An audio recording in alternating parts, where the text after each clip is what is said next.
नमस्कार, मैं हूं अंकुर और आप देख रहे हैं सत्य हिंदी का न्यूज बुलेटिन। एक नजर अब तक की सुर्खियों पर। शिरोमणि अकाली दल के प्रमुख सुखबीर सिंह बादल ने 2015 के बेअदबी मामले में बड़ा बयान दिया है। उन्होंने पंजाब के लोगों से पहली बार सीधे माफी मांगी है। सुखबीर सिंह बादल ने गुरुवार को कहा कि 2015 में उनकी पार्टी की सरकार के दौरान हुई बेअदबी की घटनाओं में शामिल लोगों को गिरफ्तार करने में विफल रहने के लिए उन्हें खेद है। सुखबीर सिंह बादल अकाली दल के 103वें स्थापना दिवस पर अमृतसर में गुरुद्वारा शहीद बाबा गुरबख्श सिंह में एक सभा को संबोधित कर रहे थे। इसी दौरान उन्होंने करीब 8 साल पहले घटी उन घटनाओं को याद किया और इस मामले में अपनी सरकार के विफल होने की बात कही।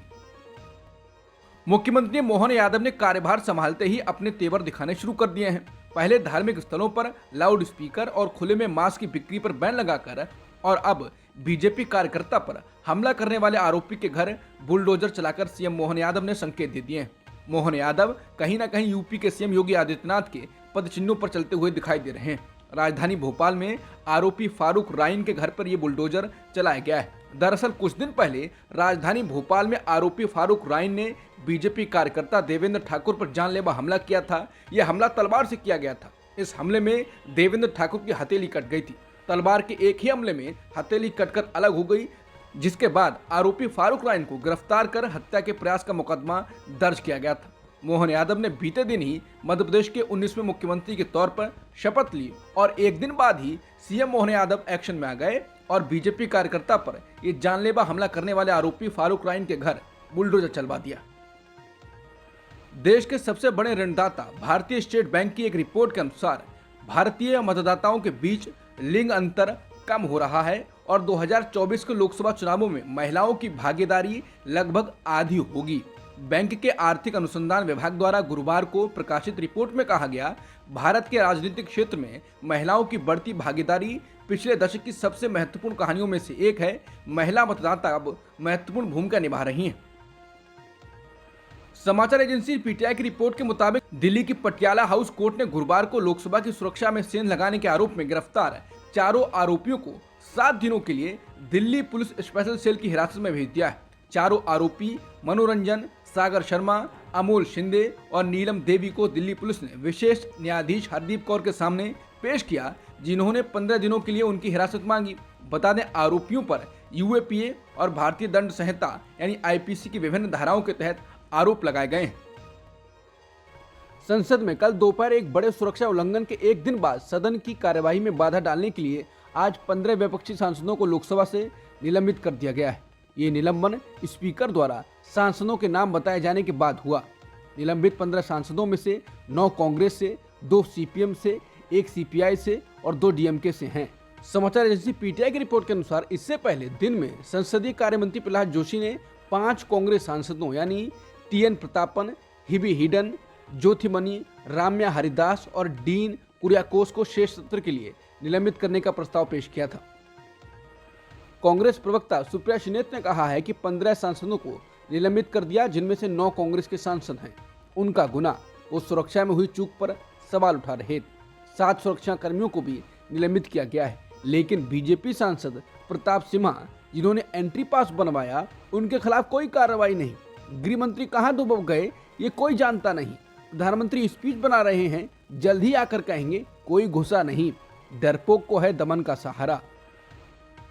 कांग्रेस ने गुरुवार को विपक्षी सांसदों के निलंबन को लोकतंत्र की हत्या करार दिया और आरोप लगाया कि भाजपा सरकार ने संसद को रबर स्टंप बना दिया है। लोकसभा सुरक्षा उल्लंघन मुद्दे पर कार्रवाई में बाधा डालने के लिए कम से कम 15 विपक्षी सांसदों को शीतकालीन सत्र के शेष समय के लिए संसद से निलंबित कर दिया गया। संसद की सुरक्षा में चूक के मामले में शिवसेना के उद्धव बालासाहेब ठाकरे धड़े के नेता संजय राउत ने कहा है कि देश की सुरक्षा से खिलवाड़ हुआ है। उन्होंने कहा, सरकार तो मुंह बंद करके बैठी है। 22 साल पहले इससे भी भयंकर हादसा हुआ था और हमको कहा गया था ये नया सदन फुल प्रूफ सिक्योरिटी से लैस है। संजय राउत ने कहा, कल हमने क्या देखा, 2-4 लड़के अंदर घुस गए, महंगाई और बेरोजगारी के बारे में नारे लगाते हुए अंदर चले गए। ये ठीक नहीं है। दिल्ली पुलिस ने संसद के अंदर बाहर हुए प्रदर्शन और सुरक्षा भेदने की पूरी योजना का आनन फानन में जांच करके खुलासा कर दिया है। दिल्ली पुलिस के मुताबिक 6 लोगों ने महीनों तक अच्छी तरह से सावधानी पूर्वक आपस में मिलकर इसकी योजना बनाई थी। 5 आरोपी अब पुलिस हिरासत में हैं।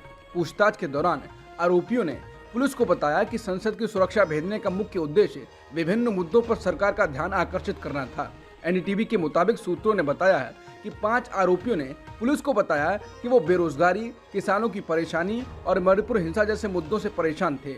उनका कहना है कि उन्होंने ध्यान आकर्षित करने के लिए रंगीन धुएं का इस्तेमाल किया ताकि सांसद इन मुद्दों पर चर्चा कर सकें। पुलिस सूत्रों के मुताबिक दिल्ली पुलिस की अब तक की जांच में पता चला है कि सभी आरोपी भगत सिंह फैन क्लब नाम के सोशल मीडिया ग्रुप से जुड़े हुए थे। एक पुलिस अधिकारी ने एनडीटीवी से कहा कि उनकी विचारधारा एक जैसी थी, इसलिए उन्होंने सरकार को संदेश देने का फैसला किया। सुरक्षा एजेंसियां यहाँ ये पता लगाने की कोशिश कर रही हैं कि क्या उन्हें किसी ने या किसी संगठन ने निर्देश दिया था। संसद की सुरक्षा में चूक मामले में फरार चल रहे छठे आरोपी ललित झा की तलाश तेज हो गई है। दिल्ली पुलिस की स्पेशल सेल ने राजस्थान से लेकर हरियाणा तक में छापेमारी की है।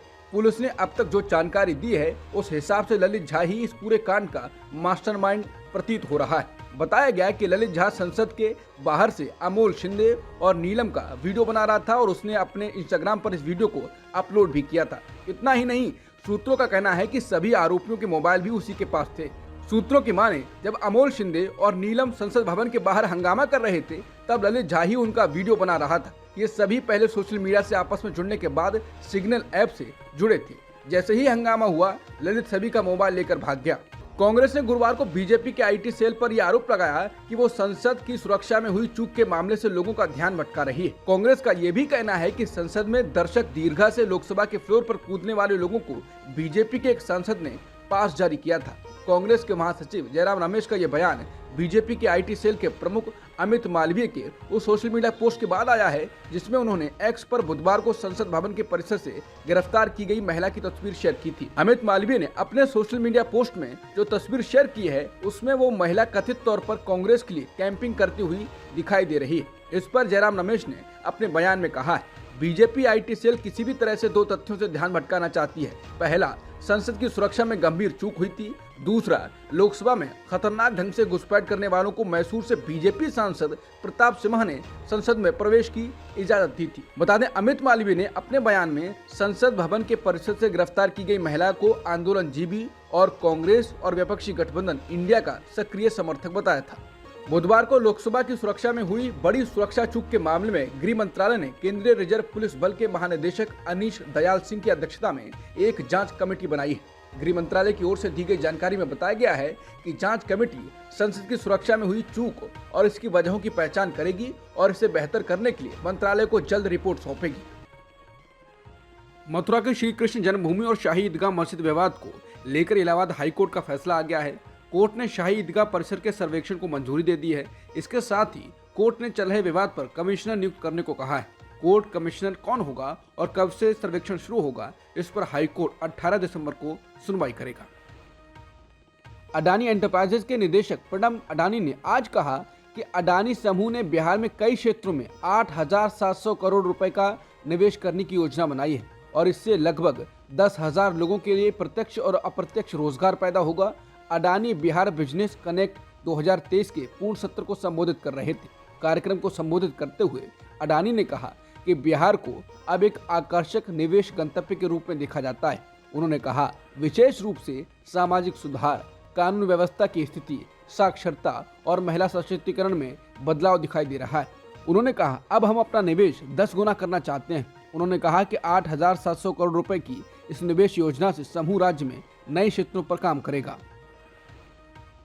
कर्नाटक में कांग्रेस के एक डिनर कार्यक्रम में बीजेपी के 3 विधायकों के शामिल होने को पार्टी यानी बीजेपी के प्रदेश अध्यक्ष BY विजेंद्र ने गंभीर मुद्दा बताया है। समाचार एजेंसी PTI की रिपोर्ट के अनुसार विजेंद्र ने कहा वो इन तीनों विधायकों से इस पर जवाब मांगेंगे। वहीं कांग्रेस के प्रदेश अध्यक्ष और डिप्टी सीएम DK शिवकुमार ने कहा कि इन विधायकों ने किसी बैठक में हिस्सा नहीं लिया, बल्कि वो सिर्फ बुधवार रात्रि भोज में शामिल हुए। भाजपा के ये 3 विधायक SD सोमशेखर, शिवराम हेब्बार और विधान पार्षद H विश्वनाथ हैं। सी वोटर के डायरेक्टर यशवंत देशमुख ने आज तक के एक कार्यक्रम में 2024 के चुनाव को लेकर पीएम मोदी के बारे में बोला है। उन्होंने इसको क्रिकेट का उदाहरण देते हुए कहा कि वेस्ट इंडीज टेस्ट में बेस्ट थी। उनके ओपनर पहले ही रन बना देते थे और उनको आउट करने के बाद भी बॉलर खुश नहीं होता था क्योंकि 1 डाउन विवियन रिचर्ड आ रहे थे। उन्होंने कहा कि एक बार वेस्ट इंडीज की टीम इंग्लैंड के दौरे पर थी, तब 1 विकेट होने के बाद 1 डाउन विवियन रिचर्ड आ रहे थे। तब इंग्लैंड के बॉलर ने अपने कैप्टन से पूछा कि इस बल्लेबाज को कैसे आउट करा जाए। इसके बाद कैप्टन ने कहा, इस बल्लेबाज को आप आउट नहीं कर सकते, आप इसको मनाओ और सोचो कि कब ये बोर हो जाए आपको पीट पीट कर और विकेट ड्रॉप करके चला जाएगा। यशवंत ने कहा कि यहाँ भी विवियन रिचर्ड बना हुआ है, बॉलर आप 2024 के लिए कोई भी लगा दीजिए। उन्होंने कहा कि विवियन रिचर्ड की संभावना तब तक नहीं लगती जब तक वो बोर ना हो जाएं और विकेट फेंक के चले जाएं। हालांकि वो चुनाव में बोर नहीं होते, वो अलग बात है। सी वोटर के डायरेक्टर यशवंत देशमुख ने आज तक के कार्यक्रम में बोलते हुए कहा कि एनडीए को किनारे भी करते हैं तब भी बीजेपी को 2024 में वोट परसेंट में 3% का अपस्विंग मिलने वाला है। उन्होंने कहा कि बीजेपी खुद 40% का मार्क क्रॉस करेगी, ये आप लिख लीजिए। मैं पूरे होशो आवास में ये बात कहकर जा रहा हूँ। बीजेपी अलायंस का पक्का नहीं है क्योंकि पार्टनर साफ नहीं है, लेकिन 3-5% वोट पड़ रहे हैं। पार्टनर्स के वोट काउंट नहीं कर रहा हूँ। उन्होंने कहा कि जिन राज्यों में अभी चुनाव हुए वहां बीजेपी 2019 के चुनाव में 50% का आंकड़ा क्रॉस कर चुकी थी और अब और बड़े आंकड़े से जीतेगी। हो सकता है कि 60% का आंकड़ा क्रॉस कर जाए। मध्य प्रदेश में मोहन यादव के मुख्यमंत्री बनने के बाद सबकी नजरें शिवराज सिंह चौहान के राजनीतिक भविष्य पर टिकी हुई हैं। सब ये जानना चाहते हैं कि पार्टी अब शिवराज सिंह चौहान को केंद्र में भेजेगी या फिर मध्य प्रदेश में ही कोई बड़ा अवसर तलाशेगी। इसी बीच बीजेपी के राष्ट्रीय अध्यक्ष जेपी नड्डा ने इंडिया टुडे ग्रुप के कार्यक्रम में बताया कि अब क्या काम शिवराज सिंह चौहान को सौंपा जाएगा। बीजेपी के राष्ट्रीय अध्यक्ष जेपी नड्डा से जब शिवराज सिंह चौहान और वसुंधरा राजे को लेकर सवाल पूछा गया तो उन्होंने कहा, हम सभी को नया काम सौंपेंगे। उन्होंने कहा, ये सभी हमारे वरिष्ठ नेता हैं। बीजेपी एक साधारण कार्यकर्ता का भी उपयोग करने से पीछे नहीं रहती। ये तो हमारे वरिष्ठ नेता हैं, इन्हें भी काम सौंपेंगे, इन्हें इनके कद के हिसाब से काम सौंपेंगे और अच्छे काम पर लगाएंगे। मध्य प्रदेश के पूर्व मुख्यमंत्री के बेटे और राघवगढ़ से चुनाव जीतने वाले कांग्रेस विधायक जयवर्धन सिंह जब अपने क्षेत्र में पहुंचे तो जीत की खुशी के बजाय वो जनता से हाथ जोड़कर माफी मांगने लगे। जयवर्धन सिंह ने कहा कि उनको सिर्फ 4,500 वोटों की जीत मिली है, ये कोई जीत नहीं है। क्षेत्र को लोग अगर उनसे नाराज हैं तो वो इसके लिए उनसे माफी मांगते हैं और जो भी कमियां हैं उनको ये दूर करने की कोशिश करेंगे। इसके साथ ही जयवर्धन सिंह ने कहा कि बीजेपी के नेताओं ने उनको हराने और उनके पिता दिग्विजय सिंह को नीचा दिखाने के लिए बड़ी साजिश रची थी। गुरमीत सिंह राम रहीम को लगातार पैरोल मिलने के मामले में पंजाब हरियाणा हाईकोर्ट ने हरियाणा सरकार को सवालों के घेरे में लाकर खड़ा कर दिया है। हाईकोर्ट ने कहा कि क्यों केवल राम रहीम को बार बार पैरोल मिल रही है, बाकी कैदियों को क्यों लाभ नहीं दिया जाता। हाईकोर्ट ने हरियाणा सरकार को आदेश दिया है कि अगली सुनवाई पर यह बताया जाए कि उनके पास समान स्थिति वाले कितने अपराधियों के पैरोल निवेदन आए और कितने मामलों में पैरोल दी गई।